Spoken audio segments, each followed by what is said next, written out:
Siyata Dishmaya, Masechet Gitin, Daf Chavav. Nous commençons à la Mishnah qui se trouve à la 7e ligne à partir du début du Hamoud.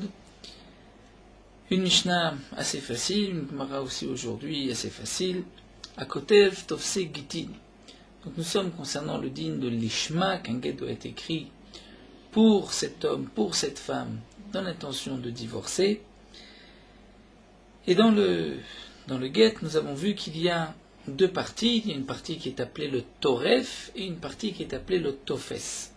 C'est-à-dire le Toref, c'est la partie, si on peut dire, essentielle, où se trouve le nom du mari, l'endroit où habite le mari, le nom de la femme, l'endroit où la femme habite, ainsi que le Zman, c'est-à-dire la date.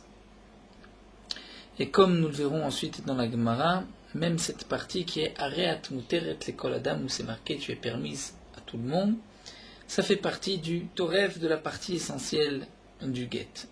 Et nous avons le Tofes, c'est tout le reste du guet, tout ce qu'on a l'habitude d'écrire dans le guet. Et nous avons vu une marloquette entre Rabbi Lazar et Rabbi Meir. Est-ce que Ede Khatima Karté ou Ede Messira Karté, qu'est-ce qui valide, qu'est-ce qui forme la kritout? Est-ce que c'est les témoins qui vont signer ou les témoins qui sont présents au moment où on va donner le guet? Si c'est Ede Messira Karté, donc nous avons vu que d'après Rabbi Lazar, le guet doit être écrit l'Ishma. Si c'est Ede Messira Karté, donc le guet, l'écriture Vechatav de la Torah signifie l'activa du guet, d'écrire le guet. Si c'est Ede Khatima Karté, ce qui est marqué dans la Torah Vechatavla, d'après Rabbi Meir, on explique Vechatavla, il faut signer l'Ishma, mais le reste du shtar, ce n'est pas important s'il n'a pas été écrit l'Ishma.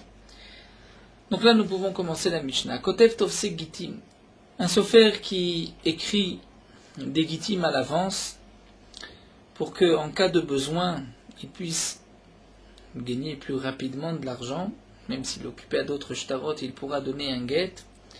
Donc il a Kotev, il veut écrire Tovse Gitin, c'est-à-dire des guettes, on va dire des guettes en blanc, et il va laisser les parties nécessaires en cas de besoin, donc les noms. Tsarir Shianiach, il doit laisser Makom Aish, l'emplacement où on va marquer le nom du mari, ou Makom Aisha, et l'emplacement où on va marquer le nom de la femme, Makom Azman, quand on va marquer la date.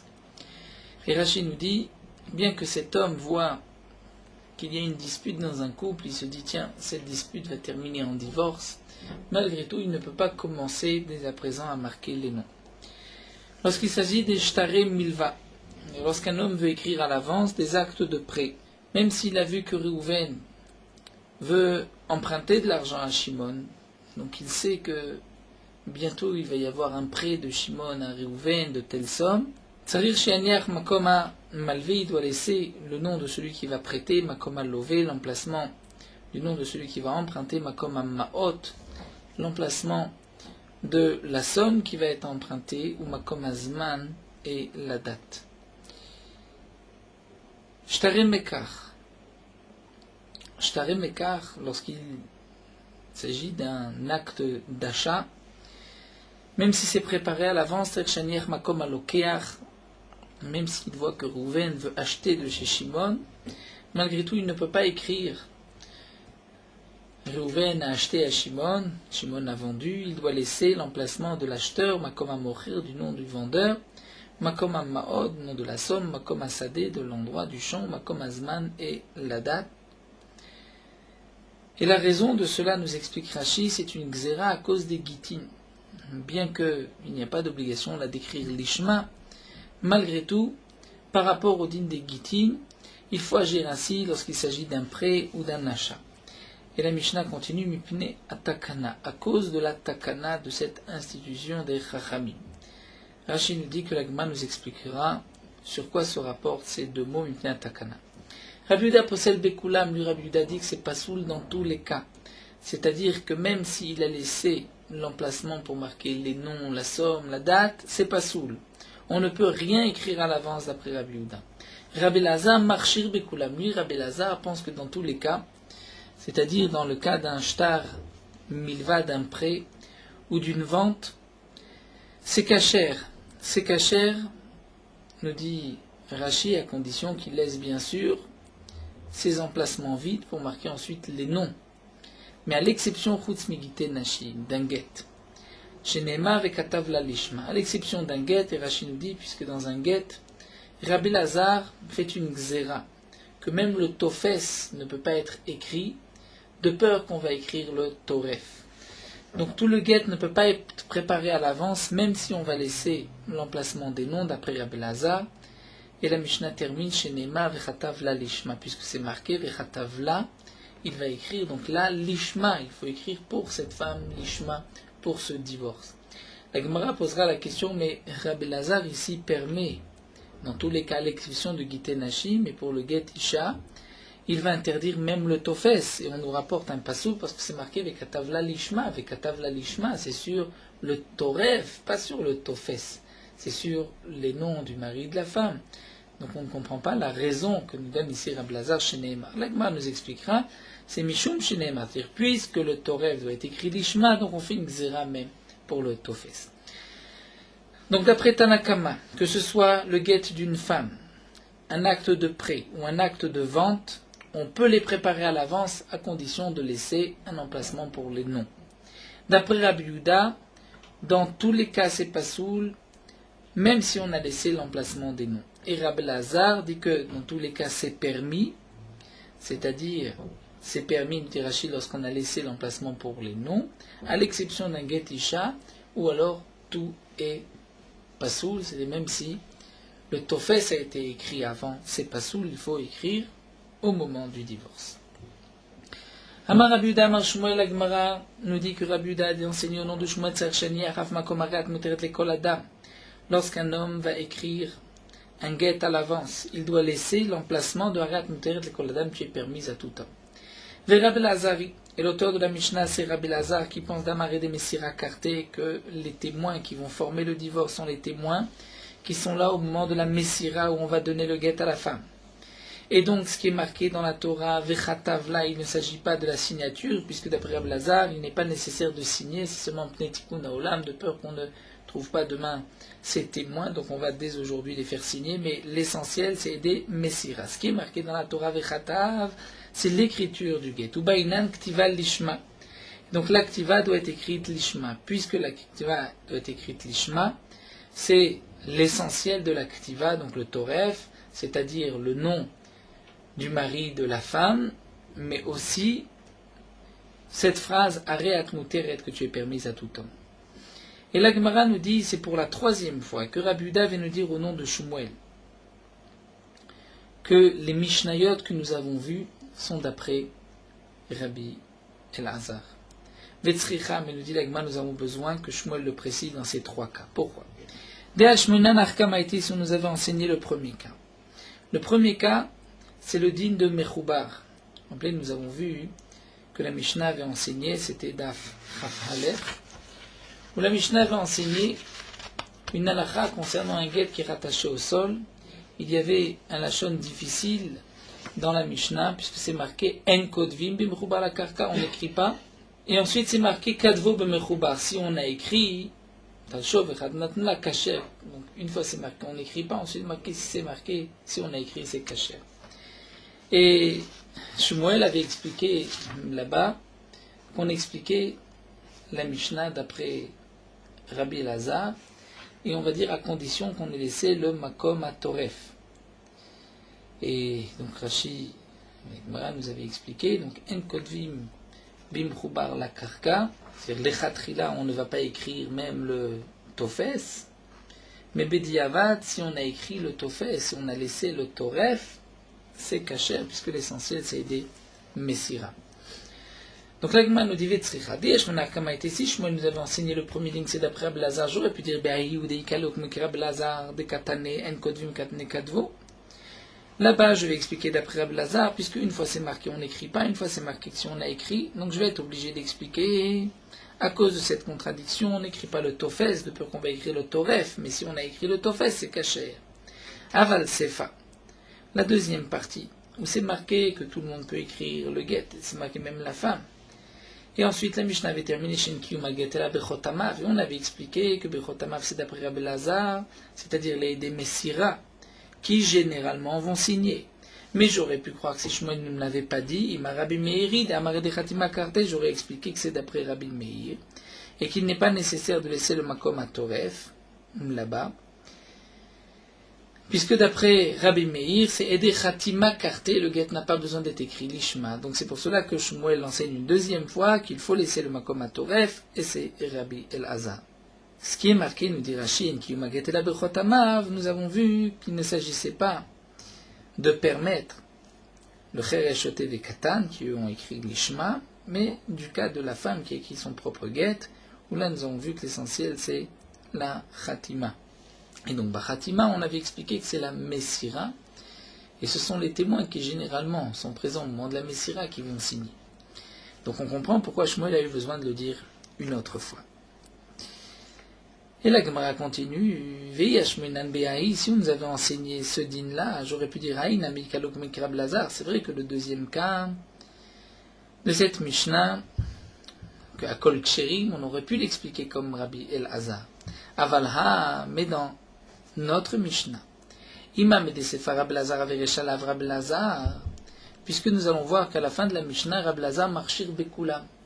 Donc si Rabbi Lazar nous parle dans la Mishnah, à la fin, c'est que le début, ce n'est pas d'après Rabbi Lazar. Donc j'aurais pu dire que ce n'est pas d'après Rabbi Lazar, c'est le premier, et qu'il n'est pas nécessaire de laisser cette phrase Areat Muteret Lekol Adam.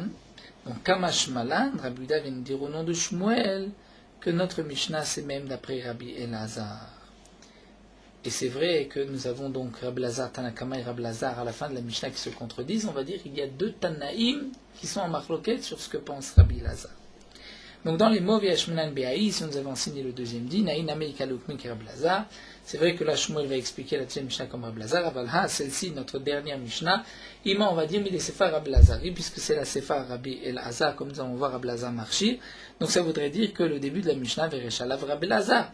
Donc Tzricha, on a besoin de nous dire que dans les trois cas c'est d'après Rabbi Lazar, donc l'Agma a répondu pourquoi Shmuel s'est répété trois fois. Nous avons vu Mipne Atakana, c'est-à-dire qu'on va laisser les noms, un emplacement vide, à cause de la takana. De quelle takana? Maï takana. Amar Rabbi Yonatan, pne takana de Sofer. Rabbi Yonatan explique la takana du Sofer, dire du scribe. Ve Rabbi Lazari, on parle d'après Rabbi Lazar, d'Amar et de Messira Karté, qui a dit que l'essentiel dans le guet, ce qui forme la crétute, ce sont les témoins qui sont présents au moment où on va donner le guet. Et donc, en vérité, d'après Rabbi Lazar, Bedinu daf, le tofes namelo lichtov. D'après Rabbi Lazar, en vérité, même le tofes ne devait pas être écrit tant que il n'y a pas eu un véritable divorce. Et donc, on devrait interdire le tofes de peur qu'on va écrire aussi le toref. Seulement, Mishum Takanat Sofrim, dire pour la Takana des Sofrim des scribes, pour qu'ils puissent avoir Parnassa, et que lorsqu'ils ont besoin d'un guet, ils l'ont sous la main. Donc, Sharu Rabbanan, les Khamim m'ont permis d'écrire le tofes en laissant un espace blanc. Donc, c'est quoi la takana? C'est-à-dire que les chachamim m'ont permis d'écrire. Pourquoi? Pour la takana des sofrim. Mais si on n'avait pas eu cette takana de sofrim, même le tofes, on devrait avoir l'interdiction de l'écrire. Rabbi Yehuda possède Bekulam, et la Gemara nous explique que lui, Rabbi Yehuda, possède Bekulam. C'est-à-dire que dans tous les cas, même lorsqu'on a laissé un espace blanc, c'est pas soul. Et l'Agma nous explique pourquoi. Parce que Gazar Tofes, à tout Toref, d'après Rabbi Yehuda, même le Tofes, c'est-à-dire lorsqu'on a laissé un espace blanc du Toref, même le Tofes c'est pas soul, doit être écrit l'Ishma. Pourquoi? Parce qu'on est gozer, le Tofes à tout Toref. C'est-à-dire si on te permet le Tofes, demain tu vas permettre le Toref. Eh bien, Rabbi Yehuda continue et Gazar Shtarot à tout Gitin. Il va être gozer même dans les autres Shtarot, comme nous l'avons vu dans la Mishnah, à cause des Gitin. Rabbi Lazar, lui, marchir bekulam chutz migite nashim. Pourquoi? Parce que Tofes à tout Toref Gazar, c'est vrai qu'il va faire la xéra de Tofes à tout Toref, et donc il va interdire d'écrire le Tofes dans un get, mais les shtarot, il n'interdit pas, puisque le shtar, c'est à cause du get, shtarot à tout gitim, lo Gazar, on ne fait pas de xéra. Et donc ainsi, on comprend quelle est la marloquette entre Rabbi Yehuda et entre Tanakama. Donc reprenons. D'après Tanakama, nous avons vu qu'aussi bien un get, un acte de prêt ou un acte de vente, un sofer a le droit de le préparer à l'avance, à condition de laisser un emplacement pour les noms. Nous avons expliqué que cette Mishnah, c'est d'après Rabbi Elazar. Et en vérité, d'après Rabbi Elazar, puisque l'essentiel c'est des Messira Karté, même si le Tofes donc, a été écrit chez l'Olishma, il devrait être caché. Seulement les Chachamim ont fait une Gzera Lechatrila. Et cette Gzera a été faite pas seulement sur le Tofes d'un guet, mais même sur les autres Shtarot. Et à cause de la Takanat Sofrim, les Chachamim ont permis pour que le scribe ait devant lui des Shtarot prêts pour les vendre en cas de besoin. Rabbi Yehuda, qui est possède Bekulam, lui pense qu'on a fait une Gzera du Tofes à tout Torev, des Shtarot à tout Gitin, et on ne tient pas compte de la Takana du Sofer. Et Rabbi Lezer, qui est Marchir, dans tous les cas à l'exception de Gitin Nashim, lui fait une Gzera du Tofes à cause du Torev, mais pas des Shtarot à cause des Gitin. On continue, Shnema Vechatavla, dans la Mishnah c'est marqué, pourquoi d'après Rabbi Lazar? Dans tous les cas, on peut préparer à l'avance à condition de laisser un espace blanc, à l'exception de Gitin Nashim. Pourquoi? Parce que c'est marqué Vechatavla Lishma, mais demande la Gemara, Vekektivla Toref ou Dirtiv. D'après Rabbi Lazar, le Vechatavla, c'est le Toref, c'est-à-dire l'essentiel du guet. Donc, on dit Chutz mi Gitin Nashim, ou même lorsqu'on va écrire le Tofes, c'est Pasoul, pourtant le Pasoul qui est rapporté, c'est juste sur le Toref, sur les noms. Rachid nous dit, puisque dans le Pasoul c'est marqué Kritout, et Kritout c'est l'essentiel du guet. Alors la Gemara nous dit, Ela ima mishum shnema vechatavla lishma. C'est-à-dire en vérité, la Mishnah voulait dire la chose suivante. Dans Gitin Nashim, on va interdire même d'écrire le Tofes, parce que c'est marqué Katavla lishma, donc le Toref doit être écrit lishma, donc on fait une Gzera, pour ne pas se tromper et écrire même le Toref, donc on va interdire le Tofes, et ça c'est ce que pense Rabbi Elazar. La Gemara nous dit si c'est ainsi, caché de Rabbi Elazar à Rabbi Elazar. Nous avons une contradiction Rabbi Elazar dans la même Mishnah. Au début, nous avons expliqué que l'auteur de la Mishnah c'est Rabbi Elazar, et il permet dans les Gittim d'écrire le Tofes lorsqu'on laisse un emplacement pour le Toref. Et là, à la fin de la Mishnah, on voit que Rabbi Elazar est Marchir ailleurs, mais dans les Gitin Nashim, c'est Pasoul. Il faut écrire et le Tofes et le Toref, l'Ishma. Donc, caché de Rabbi Elazar, là, il me répond très Tanaï, Rabbi de Rabbi Elazar. Nous avons une marloquette Tanaïm. Qu'est-ce que pense Rabbi Elazar? Rabbi Shabtai Amar Chizkiya Mishum Ktata. Rabbi Shabtai nous rapporte. Que signifie la Takana de la Mishnah? La takana, ce n'est pas la permission d'écrire un tofes, mais la takana, c'est la raison pourquoi on doit laisser un toref. En vérité, Rabbi Meiri, la Mishnah, d'après Rabbi Shabtai, c'est d'après Rabbi Meir. Et Rabbi Meir, nous l'avons vu, n'exige pas que le shtar soit écrit lishma. Donc un sofer pourrait très bien à l'avance écrire un get, seulement nous dit risquer, il risque d'y avoir une ktata. C'est-à-dire que si la femme se promène et entend le sofer écrire, donc un tel, fils d'un tel, va divorcer sa femme, un tel, fils d'un tel, cette femme va se dire, mais c'est mon nom, donc mon mari a l'intention de me divorcer, et donc il risque d'y avoir une dispute.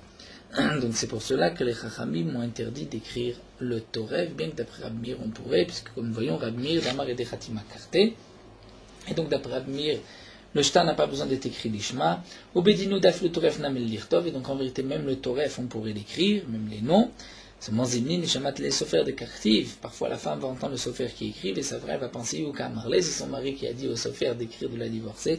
Et donc elle va se disputer avec lui. Donc première explication, nous avons vu de la takana, c'est la takana du sofer. Deuxième explication, c'est la takana pour ne pas qu'il y ait de dispute entre le mari et la femme. Et Rafrizam, Ravemi Mishum Takanat Agunot, à cause des Agunot, c'est-à-dire, nous explique Rashi, si, on va le lire dans la Gemara, Amrela Rabbi Meir, d'après certains on peut l'expliquer d'après Rabbi Meir, Amrela Rabbi Lazar, ou même d'après Rabbi Lazar, comment ça, Amrela Rabbi Meir, on va dire d'après Rabbi Meir, Damar et Dechatima Karté. Donc dans le guet, l'essentiel, c'est les témoins qui vont signer. Donc le guet peut être écrit entièrement chez le lishma. Obedinu daf le toref namelirto, on pourrait l'écrire seulement. Si le mari a un guet tout prêt avec le nom et le nom de sa femme, Zimnin davlek tata be'adei, dès qu'il a une dispute avec sa femme, veratach ala, il se fâche avec elle, vezarik ni ale, il va lui jeter le guet qui est tout prêt, ou me'agen ou motivla, et la femme restera toute seule, c'est vrai divorcée, mais toute seule à la recherche d'un autre mari.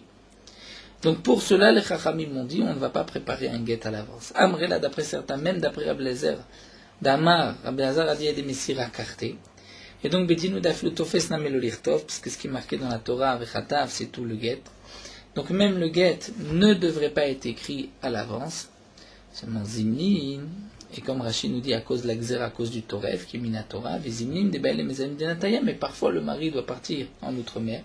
Velo ashkar sofra, il ne va pas trouver de sofer, veshavikla, il va laisser sa femme, vazil magen motivla, il va laisser meogenet sans la possibilité de se marier. Donc là aussi on a takana tagunot, où là la femme risque de ne pas être divorcée. C'est pour cela que les Chachamim ont permis, mishum ktata, à cause d'un risque donc, ou de dispute, comme nous l'avons vu, ou bien un risque de agunot, comme l'explique la Gemara, et dans tous les cas, elle risque d'être aguna. Donc c'est pour cela que les Chachamim vont permettre d'écrire le tofes si on laisse le toref. La Gemara continue, Makom Azman, nous avons vu dans le guet de la Mishnah qu'on doit laisser, si on le prépare à l'avance, le Makom, l'emplacement du Zman de la date. Et la Gemara nous avait rapporté plus haut pourquoi on écrit une date dans un guet pour deux raisons. De peur que un homme soit marié avec sa nièce, et donc un homme aime particulièrement sa nièce, la fille de sa sœur, et si sa nièce a commis un adultère, il va avoir pitié d'elle, il ne voudra pas la tuer, donc il va écrire un guet sans le dater. Et lorsque au Bedin on va témoigner contre sa nièce, elle va sortir un guet en disant mais j'avais déjà été divorcée à l'époque. Donc les Chachamim ont exigé de marquer une date, ou bien à cause des périodes des fruits. Puisque le mari peut manger les fruits des biens nirsemilou que la femme a apportés au foyer, et donc dès que le guet a été écrit, il n'a plus le droit à ses fruits. Donc c'est pour cela qu'il faut marquer une date pour savoir à partir de quand le mari n'a plus droit aux fruits, et que si le mari a vendu ses fruits, on pourra les récupérer des acheteurs, parce que ça n'appartenait plus au mari. Alors la Gemara nous dit, mais kapasik vetane, dans la Mishnah c'est marqué, on doit laisser le zman, et on comprend le shnam naïsoum, le shnam naïsoum, que ce soit un divorce après un mariage ou après juste un fiançailles. Et la Gemara demande, bishlama minanisouim, encore minanisouim après un mariage, on comprend, ben le madama mishum batachotoika, que ce soit la raison parce que sa nièce risque de commettre un adultère. Donc là aussi, minanisouim comme minaroussine, c'est possible. Mais ben madama mishum pereika, si on explique d'après le mandama qui dit c'est à cause des fruits, on comprend aussi, puisque nous rappelle Rashi, minanisouim, le mari va manger les fruits, et donc lorsqu'il divorce, on craint qu'il y ait ici si la date n'est pas précisée, que la femme risque ensuite de reprendre les fruits de ceux qui l'ont acheté, donc des meshoubadim. Donc c'est pour cela qu'il faut marquer une date. Et la minaïr aussi, il met des fiançailles. Pourquoi marquer une date? Si un homme divorce après ses fiançailles, encore par rapport à la raison de Batachoto, il peut y avoir ici un rechash, puisque dès qu'il y a eu les iroussines, si elle faute, elle est chayev et mita, donc peut-être qu'il voudra la protéger. Donc c'est pour cela que le mari ne va pas écrire de date, donc il faut écrire une date. Et là, Madame Mishum Péré, mais si toute la raison c'est par rapport aux fruits que le mari mange, mais Aroussa, mais Itla Péré, lorsqu'il s'agit d'une Aroussa, le mari n'a pas de fruits à manger, donc il n'y a pas de raison ici pour la Aroussa de dire qu'il faut laisser une date. Rav Amram répond, Hamilta Shamait Mine de Oula. Cette chose-là, la réponse à cette question, je l'ai entendue de Oula. De Amar qui a dit Mishum Takanat Vlad. À cause de la takana du vlad de l'enfant. Velo yadana maïniu, mais je ne sais pas comment l'expliquer, puisqu'il s'agit ici d'une aroussa, la aroussa n'a pas encore d'enfant. Kevan de shamit el hadetania, lorsque j'ai entendu cet enseignement de la Braïta. Omer kidvuget la roussati, lorsqu'un homme dit, est-ce que vous pouvez écrire, donc il ordonne d'écrire un guet pour la femme à qui il a donné des kiddushin, mais avec qui il ne vit pas encore. L'ekcher nasena egarshena, dès que je vais me la prendre sous la choupa, je la divorce. Et no guet, ce n'est pas un guet. Pourquoi ce n'est pas un guet? Cet homme veut écrire le guet aujourd'hui, il ne le donnait que plus tard. Ce n'est pas un guet, Rashi nous dit, parce que c'est ce qu'on appelle un guet yashan. Puisque, de peur que cette femme s'isole avec le mari, après que le guet ait été écrit, et peut-être qu'elle tombera enceinte, et lorsqu'ensuite l'enfant va naître, les gens vont dire, mais cette femme a reçu son guet avant son avant son enfant, avant qu'il soit conçu. Et donc les gens vont dire que cette femme s'est mal conduite puisqu'elle a eu un enfant en dehors du mariage. Et Rachid dit c'est un begam, c'est une tâche pour la famille. Donc nous dit ici Rav Amram, lorsque j'ai vu cette braïta, qu'on ne peut pas envoyer un guet à sa Aroussa, à sa fiancée, même pour plus tard. Vamaroula ou l'a expliqué matin pour quelle raison Xerashma Yumogita Kodem Lebena. De peur qu'on va dire que cette femme a reçu son guet avant Lebena, avant son fils, puisque lorsqu'on va regarder la date, on va voir que le guet a été marqué avant, dire que commencent les 9 mois de la grossesse, puisque le guet a effectivement été écrit avant, mais il a été donné qu'après, mais les gens vont regarder la date. Donc, hachiname ici aussi, ou hachaname, gzera shemoyomu gita kodem lebena. Dire ici aussi dans la Haroussa, lorsque on écrit un guet mina yerusin, il faut aussi dater. Pourquoi? Shemayomru gita kodem lebena. De peur que les gens vont dire, cette femme a reçu son guet avant son enfant. Puisqu'on craint que si le mari va marquer aujourd'hui une date, peut-être qu'il ne va pas la divorcer tout de suite, il ne la divorcera qu'après l'avoir épousée, et elle va être déjà enceinte. Seulement la date, puisque c'est la date d'aujourd'hui, les gens vont dire, elle était divorcée avant de tomber enceinte. Donc la Gemara nous a expliqué que il n'y a pas de différence pour un get minani sumine aussi, il faut laisser le makom azman. Amar Rabbi Zira, Amar Rabbi Abba bar Shila, Amar Rav Amnuna Saba, Amar Rav Ada bar Rava, Amar Rav, Halacha ke Rabbi Elazar. L'Halacha est comme Rabbi Elazar. Ke Rav Alea de Rabbi Elazar, Rav a dit sur Rabbi Elazar, Tubina de Chakime, c'est-à-dire, explique Rashi, le Chacham heureux parmi les Chachamim. La Gemara pose la question, va flou bishar shtarot, est-ce que même dans les autres shtarot, la halacha est comme Rabbi Elazar, puisque nous avons vu dans la Mishnah une marloquette entre Rabbi Elazar et Rabbi Yehuda.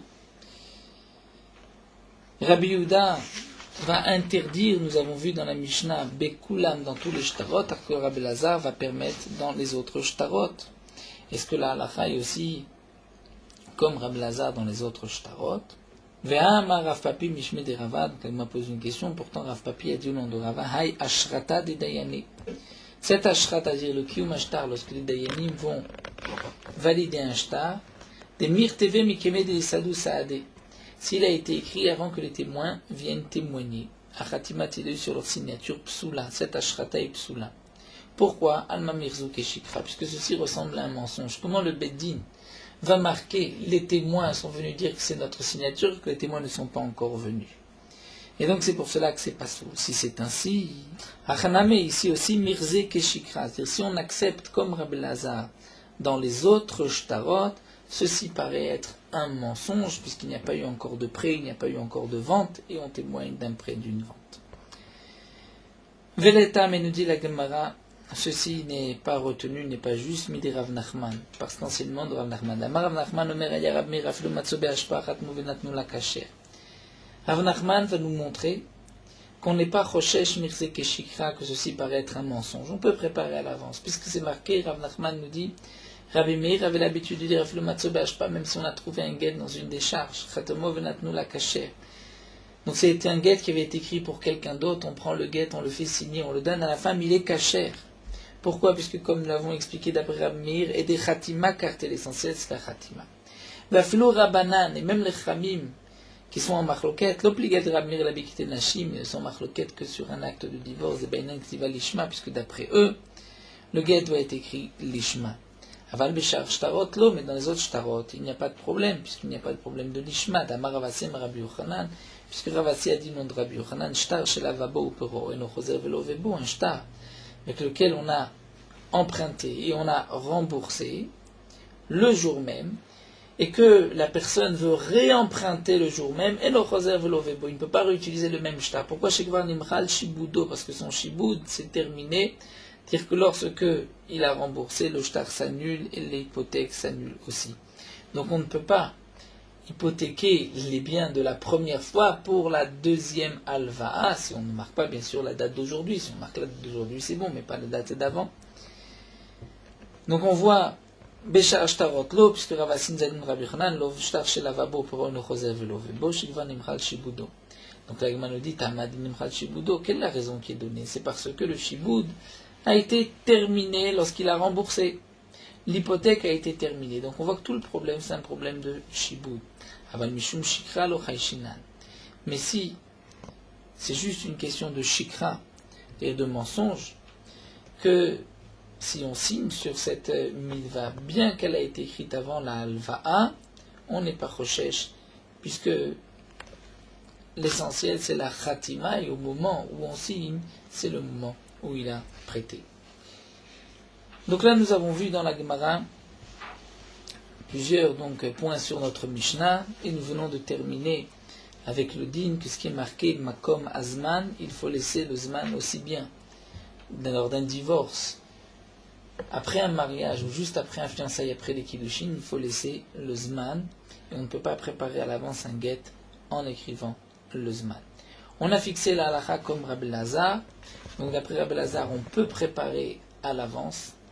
Donc ça dépend aussi des deux Rabbi Lazar de la Mishnah, ou bien d'après Tanakama, on peut préparer à l'avance à condition de laisser des espaces blancs. D'après Rabbi Lazar de la fin de la Mishnah, pour un get, on ne peut pas préparer à l'avance, il y a une xéra. Et nous avons vu aussi que ce qui est marqué, que la halakha comme Rabbi Lazar, est-ce que c'est Béchar Shtarot ou pas? Donc on a voulu prouver que même Béchar Shtarot, puisque sinon ça paraît être un mensonge. Là, il m'a dit non. On voit qu'on n'est pas recherche au mensonge, donc pour les autres Shtarot, nous ne savons pas est-ce qu'on est posé comme Rabbi Lazar ou pas. Alors, nous allons nous arrêter ici à la fin de ce Hamoud. On recommencera à Bezrat Hashem, poursuivra avec une nouvelle Mishnah. Celui qui a amené un get et qui l'a perdu. Ça peut arriver aussi de perdre un get. Poursuivons Merot Halakha Daf Chavav. Comme nous l'avons vu, celui qui prie le Shmona Esrei doit faire attention de ne pas s'appuyer sur quoi que ce soit. Mais si un homme est malade ou une personne âgée, pour qui c'est difficile d'être debout sans s'appuyer, ils pourront s'appuyer sur quelque chose à condition de s'appuyer juste un tout petit peu, et que si on enlève l'objet, l'appui, il ne tombe pas.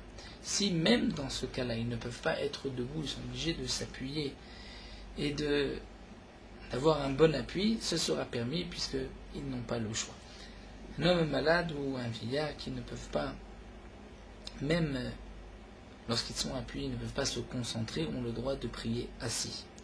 Si ils ont la possibilité de se lever aux endroits où on doit se prosterner, il faudra se lever à ces endroits-là pour se prosterner lorsqu'ils sont debout. Celui qui est malade et qui ne peut pas prier même assis, il pourra prier lorsqu'il est allongé sur le côté. Un homme qui ne peut pas prier, un malade, un homme qui ne peut pas prier, ne peut pas prononcer les mots, pourra penser la tfila dans son cœur. Un malade qui ne peut pas se concentrer, s'il peut au moins pour le Kriyat Shema, il devra se concentrer, puisque le Kriyat Shema, la Kavana, est importante seulement pour le premier pasouk, et donc au moins cela, un homme peut le faire même lorsqu'il a des difficultés à se concentrer.